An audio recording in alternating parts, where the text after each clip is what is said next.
and just want to do a quick live stream today. For those of you who don't know, I was at the World Trade Center on 9/11. I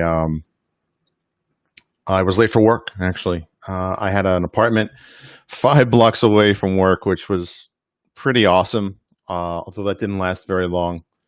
Um, I ended up running for my life. Actually, it's 9:45 Eastern, just about this time of day. Um, I worked. Oh, hello, Maury. Maura, how's it going? Hopefully, I pronounced that right. Thanks for joining. So I just thought I would acknowledge surviving, the other survivors out there, the first responders who came to help, the victims and the victims' families. It's been 19 years. Yeah, morning, Richard. Yep. I mean, happy is a different, interesting word. I view this as an opportunity to be thankful for still being alive. Honestly, not everyone has that privilege. It's taken me a number of years to kind of get to that point where I feel grateful for surviving. I feel like I was spared for a reason. Survivor's guilt is very real. PTSD is very real. And I was fortunate to be in a situation where I had my family to help me, to kind of take me in and protect me from myself, if you will. It was 9/11 a day was absolutely horrible. But I tell you, the year or two following it was way worse for me personally. Um, it was bad. I mean, it was, every relationship I had in my life suffered, died. I mean, suffered. It was just terrible. I even lost my job. I lost my apartment. That was, I remember remarking to somebody a few years ago saying, as bad as 9/11 was, I'd rather go through that again than the year or two that followed, because that was just worse, much, much worse. But, the one who wins the day is the one who perseveres. Here I am, 19 years later, with wife, 2 kids, bunch of dogs. It's there's a Chinese proverb, at least it's Japanese proverb. I'm sorry. At least it's attributed to a Japanese proverb. Fall down 7 times, get up 8 times, and that mentality, I think, helped me through that time.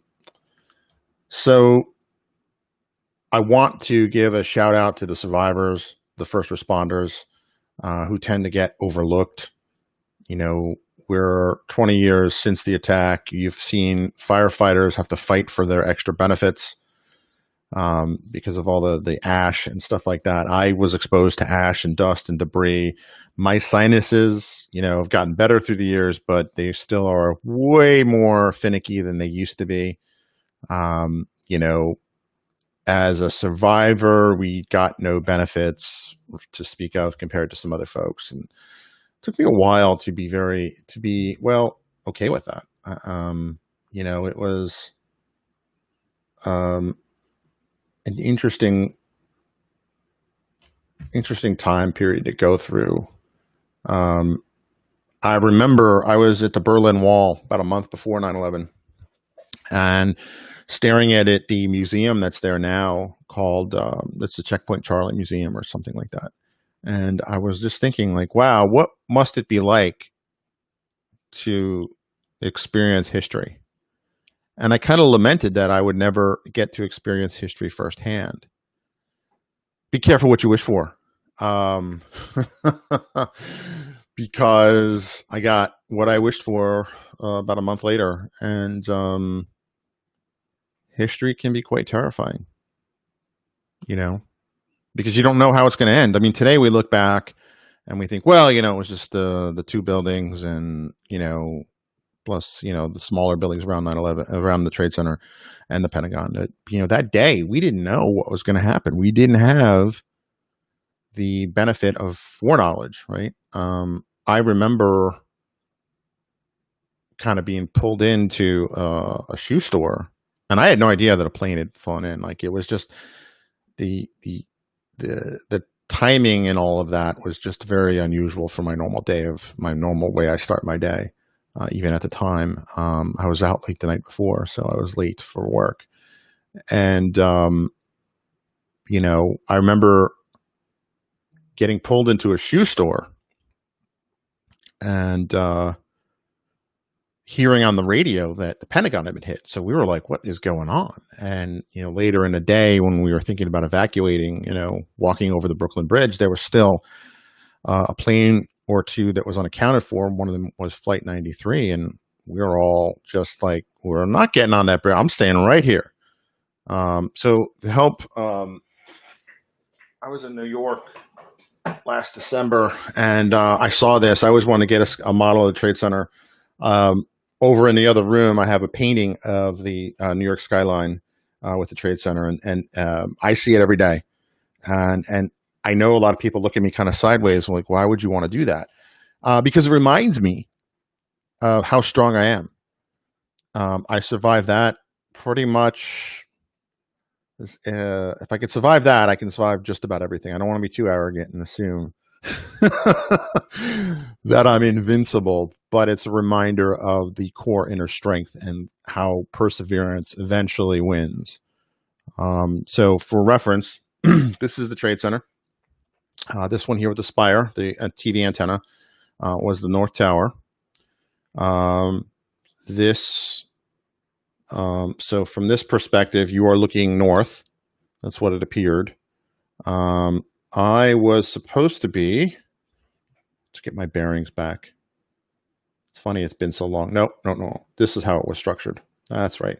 So this was Liberty Street.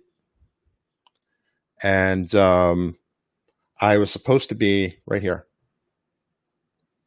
I think actually, technically speaking, I think the conference room would have been like here,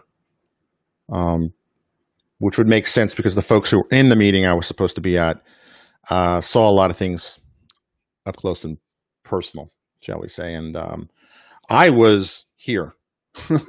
The police had actually set up a barricade, and I was actually prevented from going any further, which is, funny. Funny in the historic irony sense, not funny in the comedic sense. I was trying to get to the office.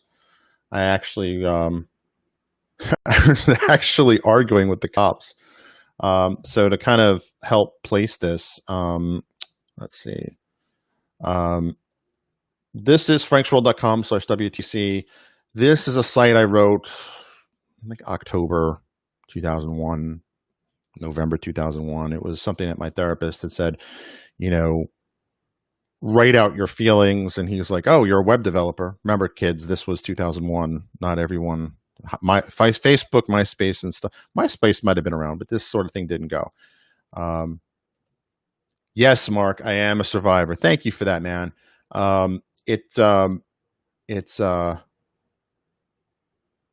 It's interesting because later on I was the town I lived in New Jersey, which I think this is where it is. Yeah, they announced a bunch of people. So for those who don't know, New York City it has a lot of commuters because the cost of living is so expensive in Manhattan. The long and short of it was there were a lot of towns who had one or two people that didn't return, and the train stations. The commuter rail stations over the next couple of days and weeks, some cars never picked up. I've heard them called ghost cars. I never really heard that outside the New York area. This was Mount Arlington's, in 2004. Jersey, which exit? This was actually exit 30 off Route 80, bro. So I remember kind of giving a speech. Oh, there I am, giving a speech. and they dedicated this plaque to the victims. And I was like, two survivors lived in my town, myself included. This was Mount Arlington, New Jersey, exit 30 off Route 80. And I remember, in my speech, I said, I'm not a victim. I refuse to call myself a victim. I'm a survivor. The victims are the ones who died.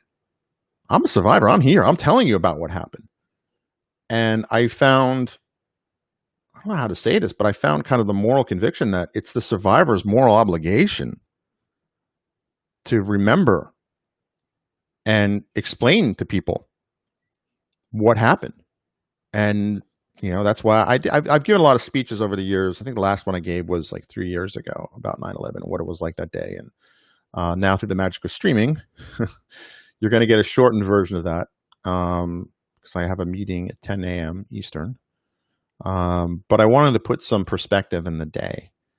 I didn't expect that to happen. I don't know one really in the world expected that to happen. Life is precious. Life is short. I think I'm streaming this to my personal Facebook page too. A friend of my wife's best friend died about a week ago. She left behind 2 kids. It was cancer. Tomorrow's not guaranteed. We live so much future focused. And let me put it this way. I have big plans for my future. You should have big plans for your future. So it drives you. But don't sacrifice everything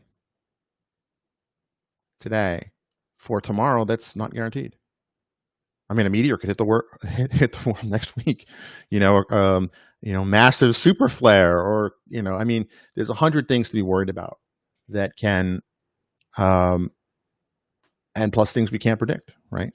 You could drive yourself crazy, but just enjoy the moment. Tell people, if you love someone, tell them, don't wait. You may not be there tomorrow. They may not be there tomorrow. The world may not be there tomorrow. The world may be different. And this year is, I think, an interesting message to give. That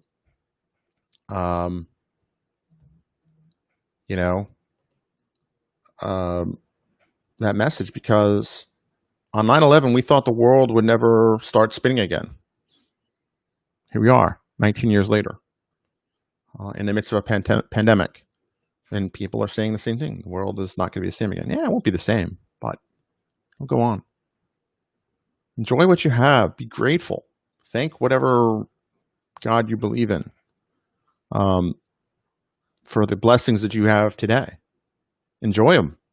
They may not be here. But don't let that stop you either. I mean, survive, thrive, persist. And thank you, Thomas, for your service. You patrolled there. Yeah, man. Keep an eye on your sinuses. I got out of there, later that day, and pull up a map of kind of where I was. All right, so this is where the new building is. This is where the South Tower was. I was here when it fell. Most of the pictures I took, no, wait. Okay, that was not a street back then. So I was here. I was here. Nope, no, Fulton Street. I was on Fulton Street. Then eventually they pushed us back to here, and a lot of pictures I took there. I lived on, oh wait, I'm so confused. How sad is that? No, I was here. My bad. This building wasn't there, or it was shorter. I think that's a new one. That's 3 World Trade Center. Yeah, I mean, it gets emotional, every year, if you look at this website at franksworld.com/WTC, every year I cringe at kind of like the early, 2000-ish web design of it and stuff like that. And I'm like, I should really update it. And then I start reading the text that's associated with it. And I'm like, yeah, that's a little too raw. And it's almost like every year, like clockwork,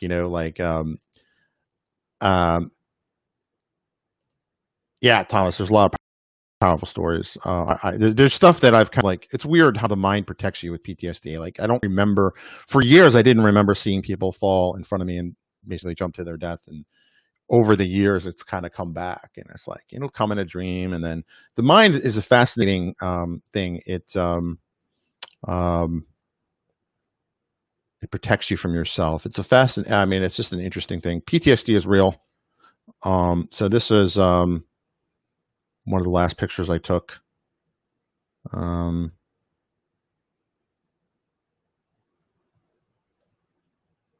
So that's the North Tower. The South Tower you couldn't see because it was excluded from this building. And I didn't know it was on fire. So when South Tower first fell, no one was more surprised than me. Well, I'm sure there were plenty of people surprised, but this was the South Tower that fell first, and so there's where I lived. Had a balcony, it was sweet, and I ran because it looked like if you look at the pictures and the video of the South Tower falling,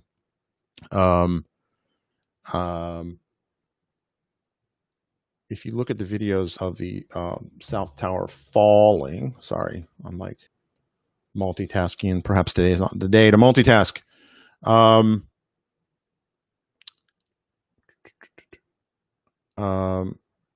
Oh, that Burger King's still there. That's funny.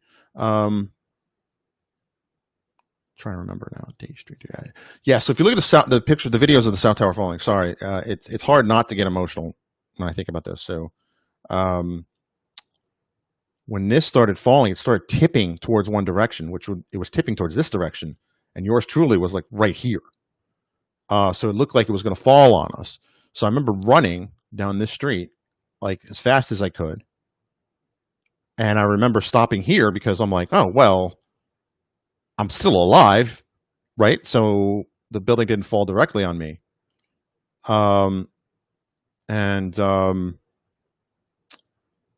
turned left because I'm like, well, I'm not going to do I turned around and there was this huge dust cloud. I mean, it was at least, I don't know, it was massive. It was the biggest, I mean, it was like the size of a building, right, was coming around. So I remember like running, and I'm like, well, I'm not going to do the Indiana Jones thing where he's running, the boulders chasing him. I'm going to turn straight away and get out of the way. So I turned here thinking I'm safe, and then the billows of the dust cloud, the jets and the eddies and stuff started like closing in on the street. And I remember a bunch of us were kind of walking, and it was right about here, somewhere on Nassau Street. I think it's a Wendy's now, because I went there like a year after to thank the guy, because I never got a chance to thank the owner. He let a bunch of us kind of shelter in place there for, I don't know, about 15, 20 minutes. Seemed like hours. But it's a Wendy's now. Then I remember walking back to my apartment, and then I was in my apartment on the 18th floor when the North Tower fell, packing. And up until that point, I was packing calmly. And then the North Tower fell. The dust cloud was big enough that it blocked out the sun for about a minute.